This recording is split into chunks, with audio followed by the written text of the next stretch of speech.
On this podcast, we talk to leaders, teachers, artists, and scientists from around the globe to explore how to bring more justice and mercy in our own world.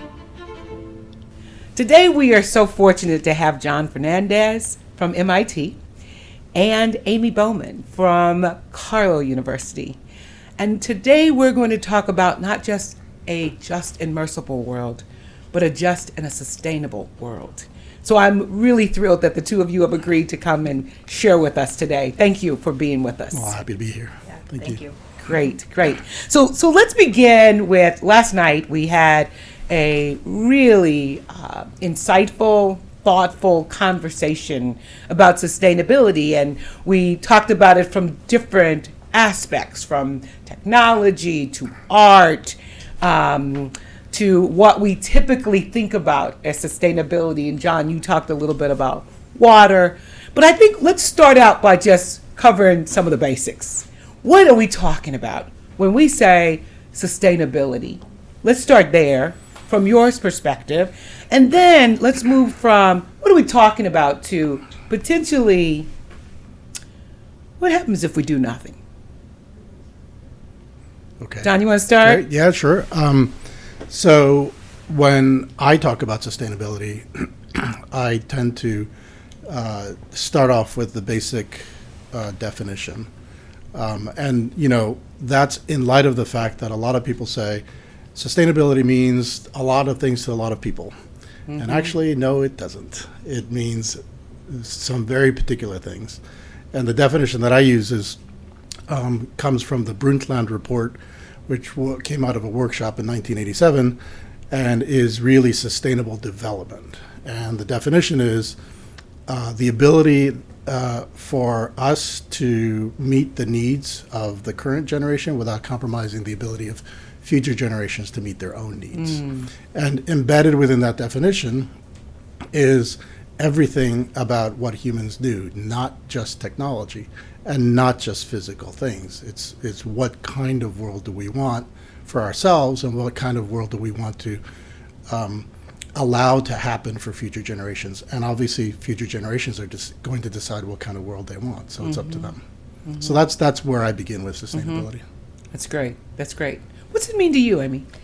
Well, that's a hard act to follow. And I also just want to say, because I was not on stage last night, but you two were, and you did an amazing job. And it was such an edifying, exciting, and really a generous conversation. I was just thinking, thank you. John, about how you are so generous and shared the discussion from so many different perspectives and with so many different people. And we had amazing community members, students. It just was a really special night. So I just want to thank you both for that opportunity.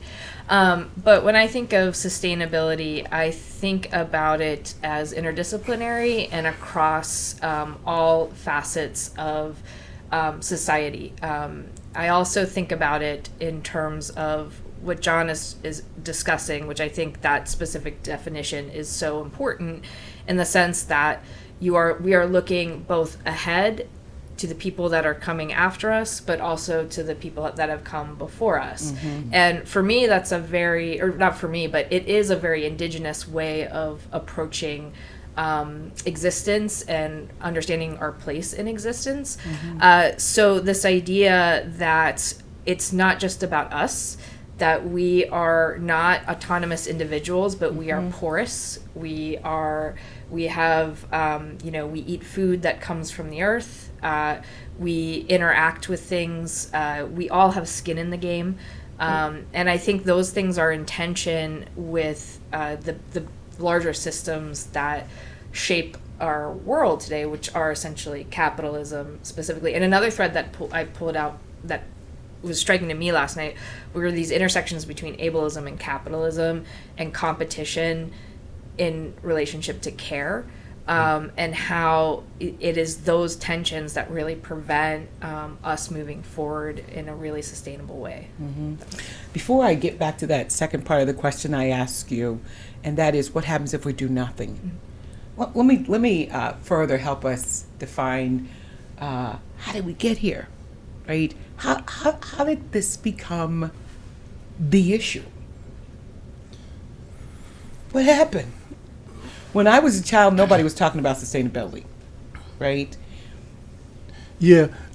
So a couple things happened. One is that we have been extraordinarily successful, not only in extracting all those things that we need, like you're referencing, from the lithosphere, from the oceans, from the biosphere. We've been extremely successful. We've been too successful because with unfortunately one attribute that humans have is that we don't necessarily coordinate between us, and so the commons, the earth, which is everyone's commons. We all have skin in this game, essentially, means that we all have access to oceans and fish, and clean air, water, everything else, but we unfortunately don't coordinate. So there's this concept of the tragedy of the commons, where the prototypical situation is you'll have a group of families around a pasture, and they have livestock, and they'll just have their livestock graze on that pasture, but they never coordinate on how much who has more or less access, and they degrade the pasture. And that's just a small analogy that you can scale as to the planetary scale. And through technology and capitalism, we've been able to build machines that are extraordinarily efficient at extracting and fulfilling our every want and desire. And so that's how we got here. One of the other reasons just one other part to that answer is that we got here. In other words, we know we know we are here. That's part of the fact we got here, because we know more about the Earth and about our effect on Earth systems than we ever have. So, as you say, when you were growing up, maybe sustainability wasn't a topic. We were doing the former that I described. We hadn't quite gotten to the latter to really understand what the effect was on the environment. And now we have. Right. So that's landed us in this space, in this place. Last night, John, you said, or I think you said, giving myself a little room, Of course. that sustainability is not simply about not using, but in some places like Africa, there needs to be more use. Yeah. Can you expound on that? Sure. Just a little bit more, because I think that's not something we think about is use with sustainability. Yeah, so consumption is extremely important in thinking about sustainability, because the level of consumption for many people, as I said last night, around the world is not acceptable. It's not fulfilling their, going back to the definition, it's not fulfilling their basic needs. So, for example, for food, let's talk about food a little bit. There's, between now and 2050, there'll be an increase in the global population of 20%. We're adding 1/5 more people to the planet than exists today. To be able to feed those people, business as usual, we'd have to add 600 mega hectares, 600 million hectares to agricultural land. That's going to come out of something. It's going to come out of tropical forests. It's going to come out of fragile ecosystems. And the challenge for us is not just to feed people, it's to do it in a way that's sustainable. But it has to be equitable, because the only way that sustainability is going to be robust is if people are meeting their needs. If I have a child and the child's going without a meal, without eating, they're not getting enough calories, I could care less about sustainability. I'm going to do everything in my power to feed that child. And I think we have to take that perspective first. That's really the first thing that we need to think about. So the development side of sustainable development is really one of the most important things. I mean, you could talk about, last night I mentioned electricity. 600 million Africans don't have reliable access. And you could go on and on, healthcare and education and everything else. I think coupling development to sustainability means that you're building in to a sustainable world, economic viability, incentives for people to create robust institutions, all that needs to come along with decarbonizing society. So it's really not about consuming less.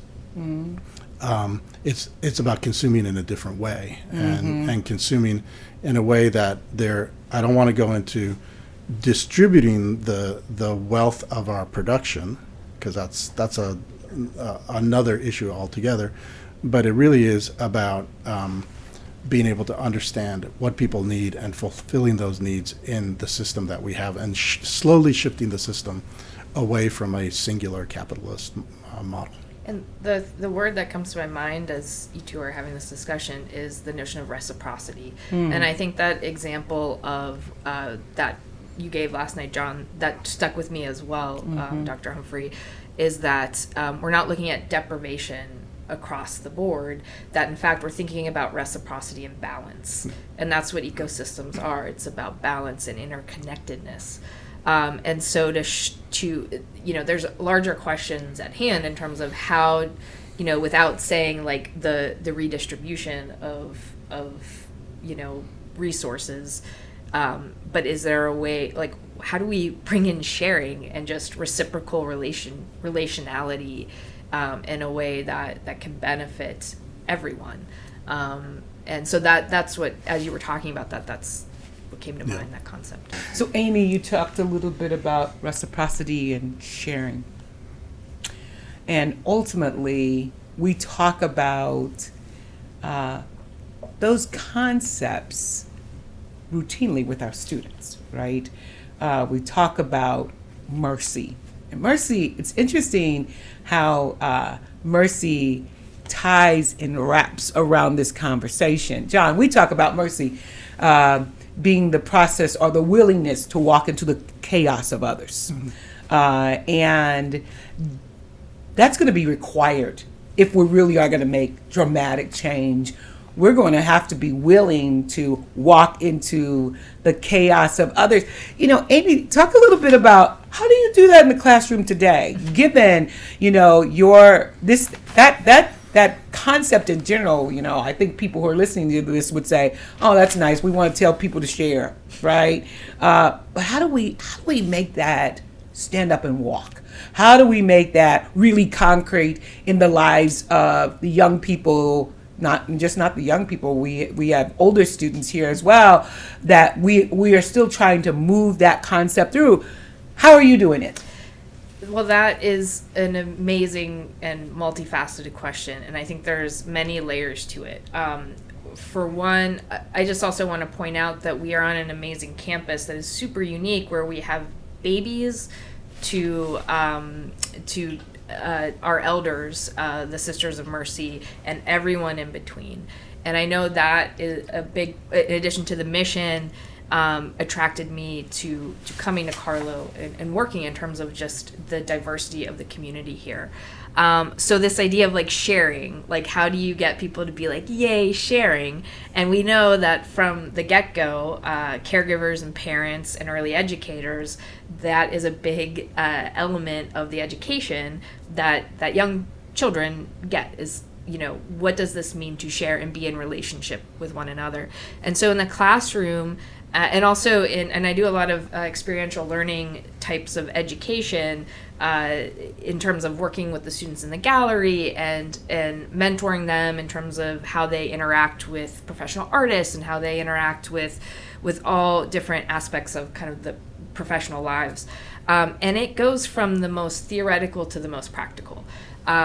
So the first thing that I do is I try to level set everyone at the beginning of a semester that acknowledging there is a hierarchy, right? There is a power differential. And I think Aaron was talking about the power differential with community activists and the corporations. However, we are in a space of co-learning where we build our education and our learning community together. And so that's the first thing. So that way they're not seeing it as I'm the expert, I deliver the information, and they are there to absorb it and then put it back out, that they are in relationship with me and we are in relationship with one another. The other thing I do is talk a lot about collaboration and how collaboration is really important. Obviously, like I'm yada-yadaing because it's a thing that gets talked about a lot in terms of what you need when you go out into the workforce. But we have to always collaborate, and collaboration is a skill. And not everybody knows how to collaborate, and not everybody knows how to collaborate well. So I really try to bring collaboration, the fundamentals, as a skill development in. Then the content that I work in, which is visual art. I'm an art historian, I'm a curator, and am involved in the practice of working with contemporary artists, is getting them to connect the importance of art, the importance of the poetic and the symbolic with their lived experience. And going back to what you highlighted last night, this idea of voice, like voice is so important, and how does art function in that space? And there's a whole other conversation we can talk about in terms of these relationships that I know, for instance, Erin, the artist that spoke last night, she's very conflicted about it, which is like, how much can art actually do? Even though she doesn't but she knows what it can do, but she wants it to be more in this activist space. And so there's always going to be this tension between action and the symbolic, right? The other thing in terms of getting people to share is also just, and thinking about sharing is like just sitting down with them and seeing what they need. I know, like, for instance, you brought up some examples of students. So we have some students who are mothers and who are having profound barriers being thrown up for them. And they are a different type of student with a different experience than, say, the 18-year-old that might also be having a lot of challenges, but can roll out of bed in the dorms and walk to class. Whereas transit, mobility, childcare infrastructure, all of these things are huge barriers. So that has proven right now to be a challenge in terms of balancing helping them and being a refuge for them, and providing those wraparound services, but also showing them that what they're doing has a lot of value, that they aren't just like the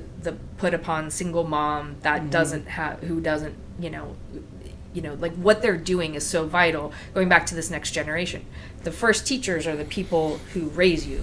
And so thinking about this value around care, and that this ripple effect, that the way our small interactions with one another builds and builds and builds and builds. And then there's also these ideas around like incrementalism and big change. And I think that's for the younger students is where they have a lot of idealism and optimism.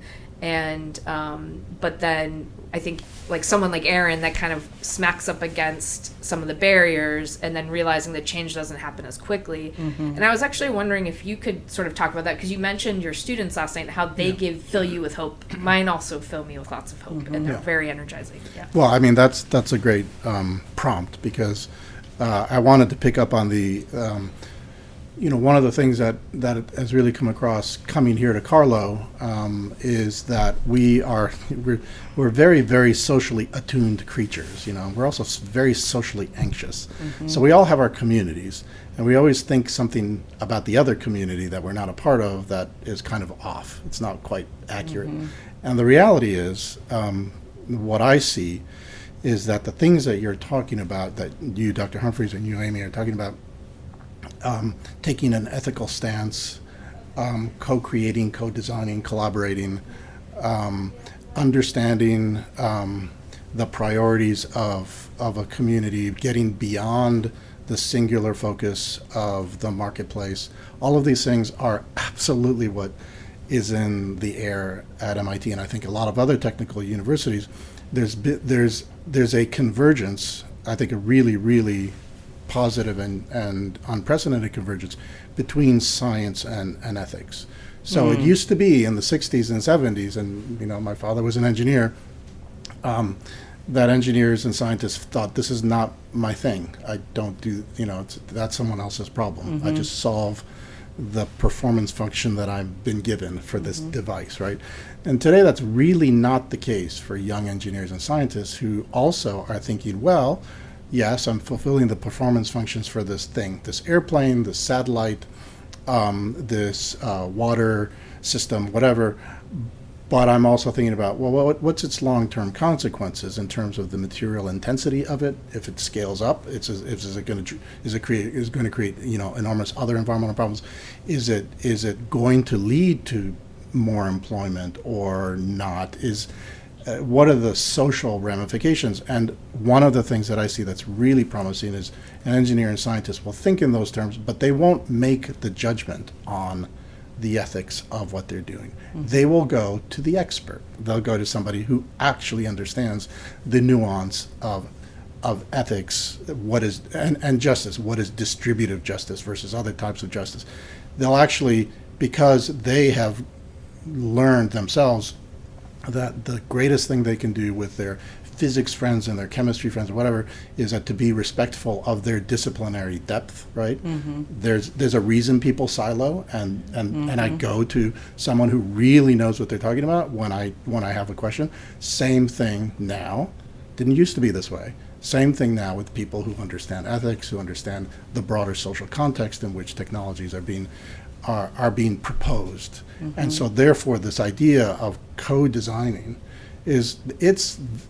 it's now, that's really more business as usual. You'll find no one at MIT advocating, we're going to develop this technology and we're just going to drop it in and it's going to work. Mm-hmm. Because even the most sophisticated technologies, the best design, the most sophisticated science behind an engineered object sometimes fails in the real world. Mm-hmm. Mm-hmm. So we can share. COVID happened, and it was probably the first time I can ever recall where the world had to come together. Why could we get it done for COVID, and we're having such a difficult time taking care of this issue of sustainability throughout the world? Well, I'll start. A couple of reasons. The rate of the phenomena were completely different. So because climate change, environmental issues, generally they accumulate over years, if not decades, if not a couple hundred years. It's just a lot harder for people to really perceive to begin with in their daily lives, and then to know how to act. So that's one. I was in Singapore coming back to the United States when COVID hit. I was somewhere else. I landed in Singapore and everybody was wearing masks. And at that point you're like, what's going on? I'm going to take some action myself. I'm going to get a mask, right? So that's a very, very different thing than, yesterday it was 0.05 degrees warmer than the day before globally, right? But it doesn't really matter to me, right? But today there are states in this country that are concerned about water. Nobody ever thought we would be concerned about water. Yeah. But the reality is we now have that urgency. It's not just something that happens in a foreign country. Yeah. It has something that has crossed the waters and has now living with us. And I think that's a huge urgency. We don't feel it here in Pittsburgh, but when I go to Arizona or I go to California, sure, they're living that urgency, the same urgency that I think a lot of other countries are experiencing today with water. I'm very concerned about water. Yeah. Right? But in a lot of regions where water has become scarce because of change in precipitation and not enough recharge to the aquifer, and too much fossil water withdrawals, it really doesn't become an issue until the day when you actually don't deliver the amount of water that people are expecting. So it's, the slow moving disaster. So in the West, the United States, I think it's very clear. Everyone knew what was coming for decades because the numbers didn't add up year in, year out. So we knew, and so it's really more, again, kind of like the social dynamics of us as creatures kind of shifting blame and not really wanting to deal with it, and also being satisfied today. I've got what I need today, so what's the big deal? Just sort of prevents us from confronting things that are an issue in the future, even if they're not that far into the future. Let's go to 2050. It's 2050. And we're moving at the same rate and speed as we've always moved. What do we look like?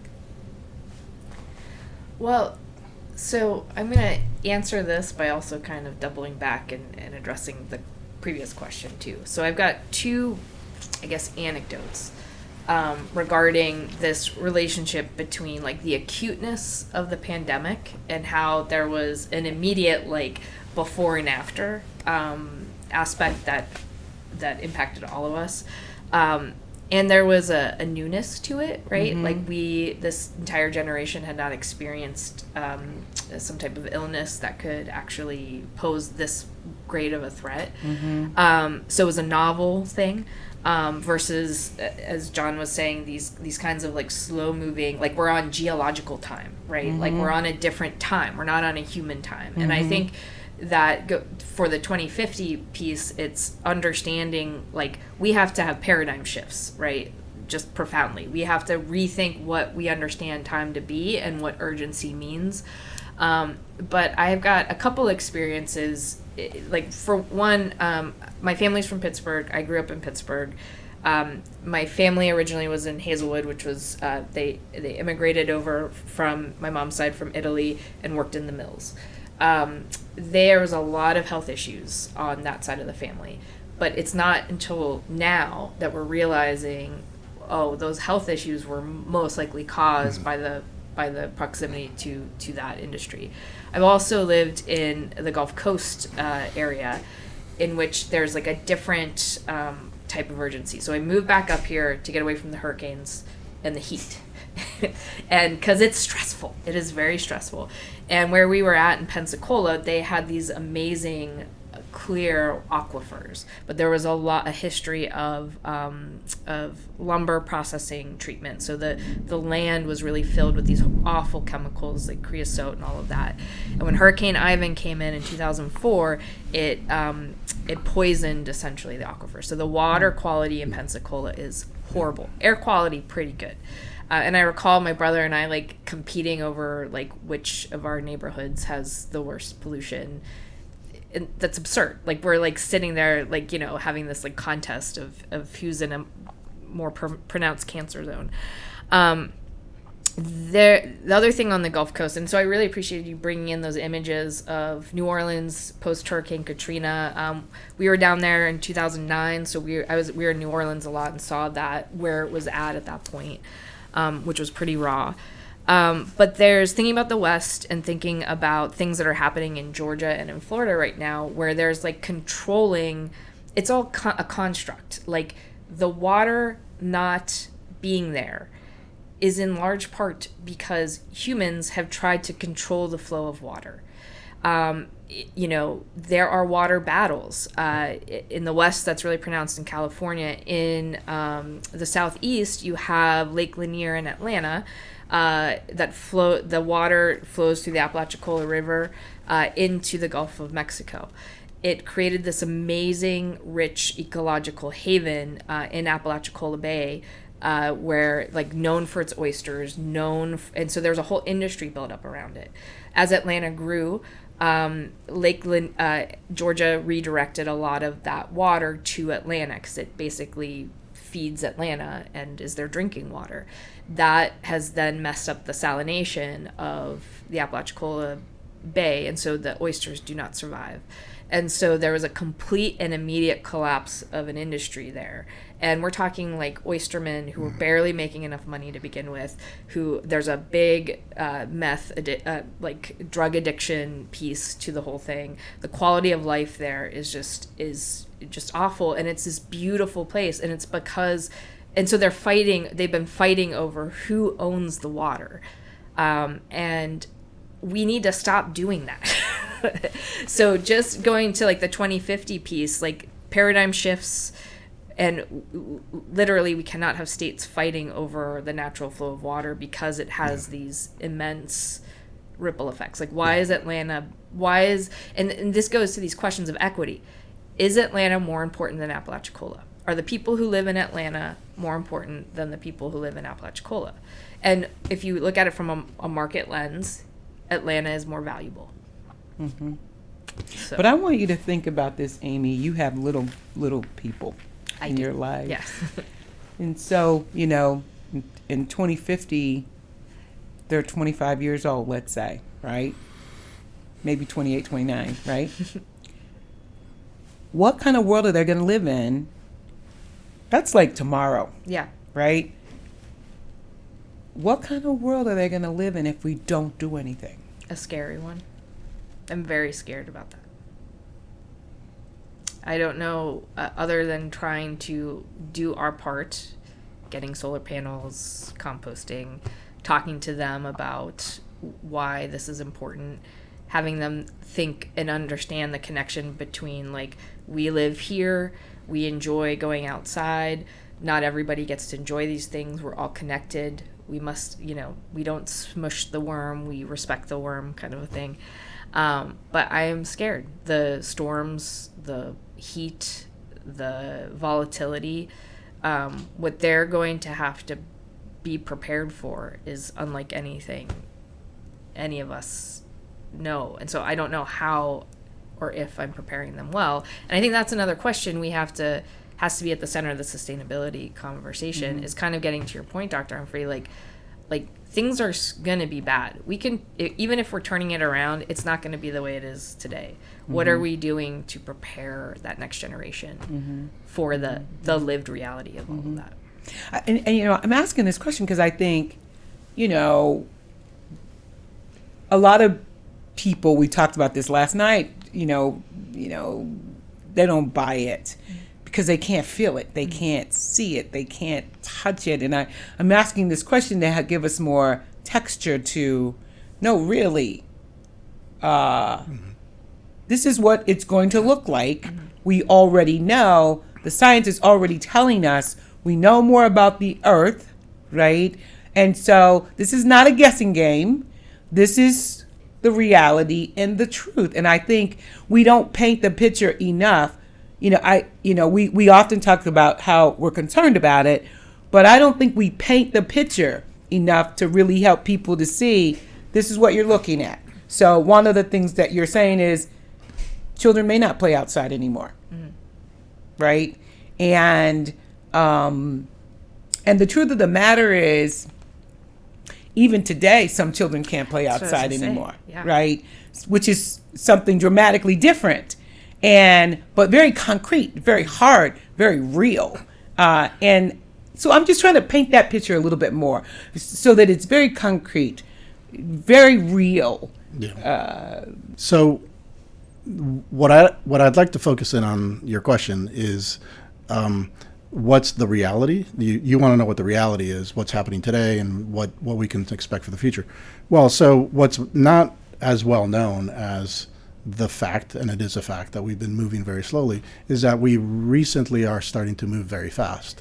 And that is, for example, climate financing, which is the amount of money that goes into investing in climate actions, all kinds. The private sector invests in renewable energy companies. The public sector invests in supporting communities for greater resilience to climate consequences. All those things are put into one bucket as climate financing. And 2 years ago it was $600 million. Last year it was $1.27 trillion. Business as usual means it's increasing. And if it increases at the rate that it has been increasing in the last 5 years, we're going to have plenty of climate financing to do the work that needs to be done. Yes, maybe a little slowly, but the trend line is extremely positive. Another example, photovoltaics now are competitive with every other fossil energy production system, stationary power plant, in most regions in the world. So there's a flood of investment money going into renewable energy and solar photovoltaics, but also wind turbines. If we continue to do as we're doing now, we're actually going to have an enormous amount of renewable energy in 10 years, 15 years. We'll probably have what we need. Again, it's a little slow. We've already banked in the atmosphere a great deal of warming, and there's a huge debate about where we're going to end up. So let me now answer the question you wanted me to answer, which is what's it going to look like? So if we actually The trend line, it's a huge range between 2 and 4 degrees of warming in 2050, 2075, depends on how you. 2 to 4 degrees means, it doesn't seem like a lot, right? On a daily basis like today, 2 degrees more, no big deal. Think about what we've been going through where we've had 1.2 degrees C warming globally. You've seen 90-degree temperature in Greenland for many days. You've seen full summers, almost entire summers of above 90, 95 degrees, and soon above 100 degrees, a full summer in Texas and the southern states. Mm-hmm. That's 1.2 degrees. We're talking about 2 to 4. So you'll see most of the year in the southern states at 90 degrees and 4 or 5 months above 100 degrees. You'll see the complete loss of Arctic sea ice. You'll have situations where because of the effects of the atmosphere, you'll have much greater particulate pollution in cities, and like you say, people won't go outside because of that. Now, I don't think that's going to happen. I think, again, answering your question to say, well, if we really don't do anything and we're not on the path we're on, what's the worst case scenario? I actually think the trend lines in the last few years tells me that we are moving in the right direction, and we will have less than the worst case scenario. Our hope is that that we're going to send a different message to this next generation. One of my favorite quotes is that children are a message we send to a world that we will not see. And the work that we all do, because we have made the decision to work with the leaders of the next generation, with the leaders of the next world, is that we're going to send a message. And our work to create a more just and merciful world begins with us, and our commitment to this work, to walking into the chaos of it, to ensuring that our students understand the importance of their voice in justice and how that justice is not only affecting their everyday life, but the entire world. So I want to thank both of you for being in this conversation with us today. And I hope that somebody who hears it gains another perspective. But most of all, I hope that they gain a desire to create a more just and merciful world. Thank you. Thank you. Thank you so much.